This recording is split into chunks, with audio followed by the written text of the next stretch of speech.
What if everything you've been taught about being a good person is a lie? What if trying to be kind, avoiding conflict, and always putting others first is the very thing holding you back from living a life of power, respect, and freedom? I know it sounds harsh, but stick with me. Today, we're diving into the raw, unfiltered wisdom of Niccolò Machiavelli, a man who saw through the illusions of human nature 500 years ago and wrote truths most people are still too afraid to face. This isn't about becoming a villain. It's about waking up to reality, reclaiming your self-respect, and stopping the cycle of being overlooked, used, or silenced. If you've ever felt like your kindness is a weakness, like you're giving too much and getting nothing back, this video is for you. Let's break the chains of being nice and uncover what it really means to live with strength. Hit that like button if you're ready to rethink everything. And let's get started. Let me ask you something. Have you ever held back your opinion because you didn't want to seem rude? Said yes to something you hated just to keep the peace? Or apologized for something that wasn't your fault because you wanted to be the bigger person? Be honest thou's that working out for you? Most of us were raised to believe that being a good person means being selfless, avoiding conflict, and always putting others first. We were told it's noble to turn the other cheek, to smile through disrespect, to sacrifice our needs for the sake of harmony. But here's the brutal truth. That mindset isn't making you virtuous, it's making you vulnerable. It's draining your energy, killing your confidence, and handing your power to people who don't deserve it. Picture this. You're at work, and your boss asks you to take on extra tasks again. You're already swamped, but you don't want to seem uncooperative, so you say yes. You stay late, miss dinner with your family, and barely sleep. The next day, your boss doesn't even thank you. Instead, they give the promotion you were eyeing to someone who's louder, bolder, and far less nice. Sound familiar? That's not a coincidence. That's the cost of prioritizing goodness over strength. Niccolò Machiavelli, the 16th century philosopher behind The Prince, saw this pattern clearly. He didn't sugarcoat human nature. He said people are driven by self-interest, not gratitude. If you're always bending over backward to be liked, you're not earning respect, you're inviting exploitation. Machiavelli wasn't advocating cruelty. He was advocating clarity. He believed that to thrive in a world of ambition, deception, and power, you need to understand the rules of the game and play them wisely. In the comments below, tell me about a time you felt taken advantage of because you were trying to be nice. What happened? And how did it make you feel? Let's start a real conversation about this. Machiavelli's big idea is simple but radical. Stop obsessing over being good and start focusing on being effective. Effectiveness means commanding respect, protecting your boundaries, and making choices that align with your goals, not everyone else's. This isn't about becoming heartless. It's about becoming honest. Honest about what you want, what you're willing to tolerate, and what you're capable of achieving when you stop letting nice hold you back. If this is hitting home already, do me a favor, smash that like button, hit subscribe, and turn on the bell so you don't miss the next video. We're just getting started, and I'm dropping truths you won't hear anywhere else. Share this with someone who needs to hear it, because the world needs more people who aren't afraid to stand tall. Let's keep this energy going back to the video. Let's break it down. Why does trying to be a good person so often backfire? It's not because kindness is inherently bad. It's because what we call kindness is often just fear in disguise. Fear of conflict, fear of rejection, fear of being seen as selfish. And society loves this. It's built systems to reward compliance and punish those who dare to prioritize themselves. Psychologists call this the people-pleasing trap. A 2018 study from the University of Toronto found that chronic people-pleasers, those who consistently prioritize others' needs over their own report, higher levels of stress, anxiety, and burnout. Why? Because constantly suppressing your own desires creates cognitive dissonance, a mental tug-of-war that erodes your self-esteem. Over time, you start to lose touch with who you are. Machiavelli saw this centuries ago. In The Prince, he wrote, "It is better to be feared than loved, if you cannot be both." This doesn't mean you should aim to be terrifying. It means respect is more reliable than affection. People may love you for your kindness, but they'll respect you for your strength.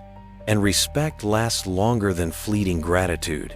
Think about someone you admire, a leader, a mentor, maybe even a friend. Are they the kind of person who's always saying yes, always smoothing things over? Probably not. They're likely someone who knows when to say no, when to stand firm, and when to walk away. That's not ruthlessness, that's power. I remember a time when I kept saying yes to a friend who constantly asked for favors. I thought I was being generous, but I was exhausted, resentful, and they didn't even notice. The moment I set a boundary and said, "I can't this time," something shifted. They didn't get mad. They respected me more. That was my first taste of Machiavelli's truth. Let's get real about what nice is costing you. Lost opportunities. When you're too busy pleasing others, you miss chances to pursue your own goals.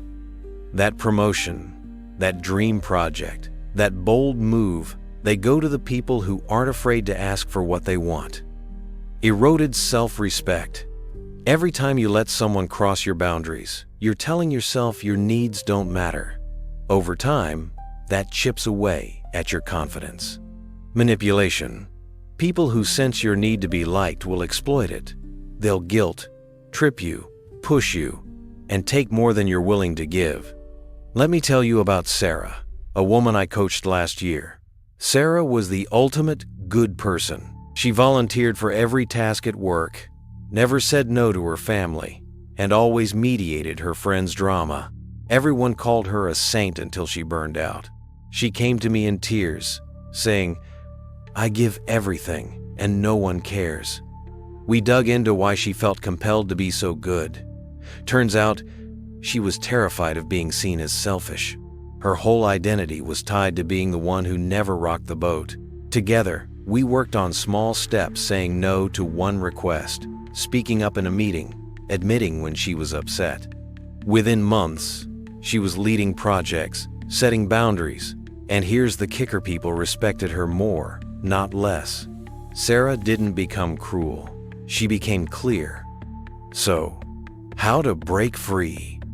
Machiavelli didn't just point out problems. She gave us tools to navigate them.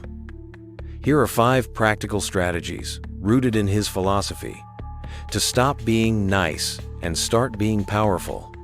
1. Embrace strategic self-interest. Machiavelli said, "A prince must learn to act like a fox and a lion. Be cunning like a fox, know when to adapt, when to charm, when to stay silent. Be bold like a lion, stand your ground when it matters." This means prioritizing your goals without guilt. Ask yourself, what do I want from this situation? Then act in a way that moves you closer to that goal, even if it means saying no or disappointing someone. Next time you're asked to do something, pause and ask, "Does this align with my priorities?" If not, politely decline. Try this script. "I'd love to help, but I'm focusing on your priority right now." 2. Set ruthless boundaries. Boundaries aren't about being mean, they're about being clear. Machiavelli believed a leader must be predictable in their principles, not their compliance. Decide what you're willing to tolerate and stick to it. If someone disrespects your time or energy, don't smile and take it, address it. Write down one boundary you need to enforce. For example, "I won't answer work emails after 7 p.m. Communicate it clearly to the relevant person and follow through. 3. Master the art of perception. Machiavelli was obsessed with appearances. He said, "Men judge by the eyes rather than by the mind." You don't have to be heartless, but you need to project strength. Stand tall, speak with conviction, and don't overshare your vulnerabilities. People respect those who seem in control, even when you're figuring it out. Practice power poses before a big meeting stand with your shoulders back, hands on hips, for 2 minutes. It boosts confidence and changes how others perceive you. 4. Use conflict wisely. Conflict isn't the enemy, weakness is. Machiavelli taught that avoiding conflict often creates bigger problems. If someone's out of line, call it out calmly but firmly. Conflict, when handled well, builds respect. Next time you're tempted to avoid a tough conversation, prepare a clear, respectful statement. Example: I noticed behavior. It's not okay with me because reason. Let's find a way to move forward. 5. Cultivate your inner strength.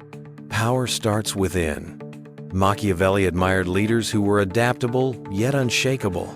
Build mental resilience through practices like journaling, meditation, or even physical exercise. The stronger you feel inside, the less you'll need external validation. Spend 5 minutes daily journaling about a moment you felt powerful. What did you do? How did it feel? This rewires your brain to prioritize strength over approval. Which of these strategies resonates with you most? Are you ready to set a boundary or embrace strategic self-interest?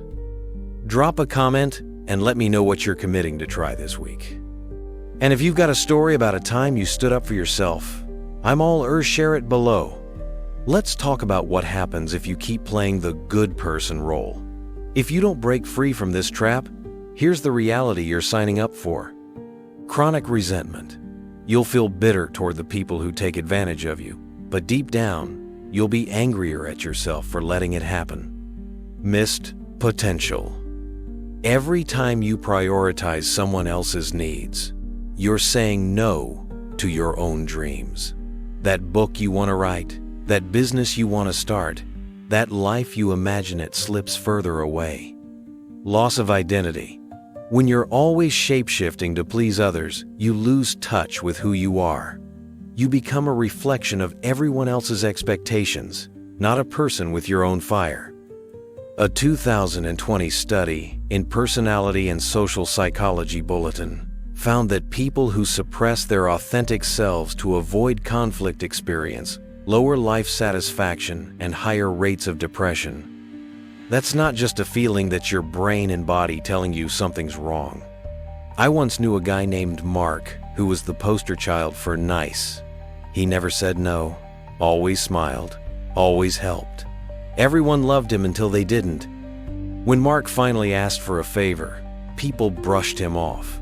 When he tried to lead a project, no one took him seriously.